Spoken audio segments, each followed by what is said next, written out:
Welcome everybody to the sixth and final film out of the Columbia Noir number 5 box set. So yeah, unlike the previous film, this film does star Humphrey Bogart and it is 1956's The Harder They Fall.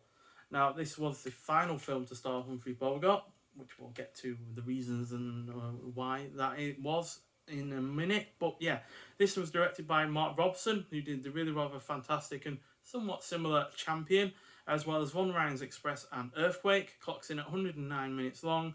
Stars Rod Steiger, who was in the rather great On the Waterfront, In the Heat of the Night and Duck You Sucker, as well as Jan Sterling, who was in The Incident and Split Second. Also seen her in a couple of other films recently, which we'll look at in an update video in the future. And this is about jobless sports writer Eddie Willis, who is hired by corrupt fight promoter Nick Benko to promote his current protege, an unknown Argentinian boxer named Toro Marino. Although Marino is a hulking giant, his chances for success are hampered by a powder puff punch and a glass jaw.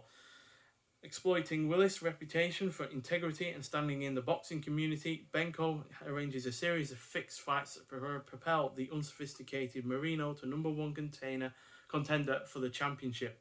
The reigning champ, the sadistic Buddy Brannan, harbours resentment at the publicity that Toro has been receiving and vows to viciously punish him in the ring.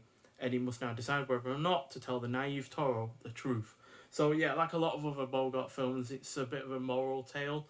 It's about his lead character coming to the decision of being on the right side or the wrong side. And this sixth and final effort in the box set is not the best film that Bogart has ever done. But to be honest, it does come extremely close, and it is my favourite of the entire box set itself. So now I'm sure you could compare this to director Mark Robson's other boxing film noir effort, Champion, but I do feel this goes in a different enough direction to that effort, due to it, having Bogart not being the boxer himself, whereas in Champion, Kirk Douglas is the lead character and the boxer in that. So yeah, the fact that Humphrey Bogart is a bit more of a sideline to the whole boxing thing, but still having a great influence on it, is really, really rather well done. The rest of the cast is also really good. It is well paced. The plot is engrossing throughout. It doesn't shy away from the negative aspects of boxing. The whole, once you pass your prime or whatever, you end up getting thrown out into the dumpster and just completely disregarded by the boxing community. It is well shot, especially when it comes to the fight scenes, and it even manages to wring out some solid tension from its plot. Now, not only was this the last film in the box set, but unfortunately it was also the last film that Bogart would ever star in, as unfortunately, when he was actually filming this, he was, diagnosed with cancer. And, which doesn't actually show, to be honest. He put in a great deal of effort into this film to not come across as someone that was dying at that point. And he even went and done reshoots, because a lot of the time when he was in pain, his eyes would water.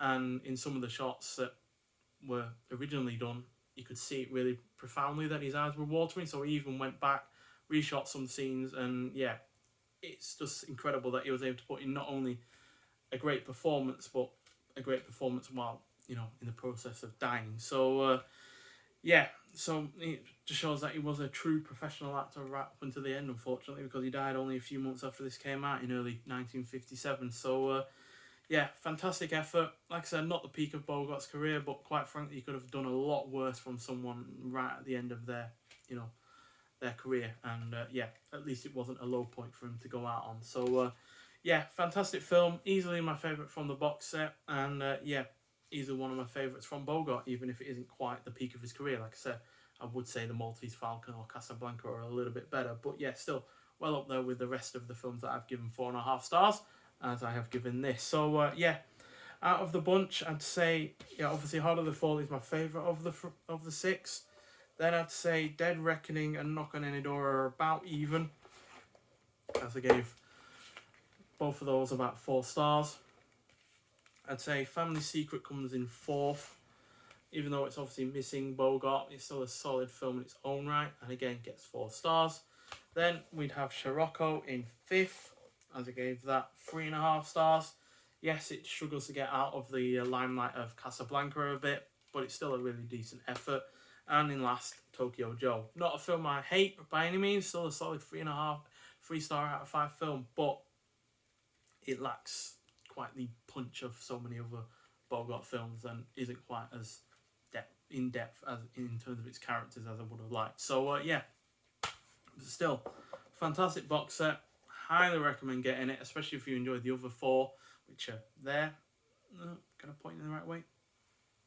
There, yellow, red, orange, yellow, orange, red, and blue. So yeah, really looking forward to seeing the Universal Noir #1 box set, which is coming out in September.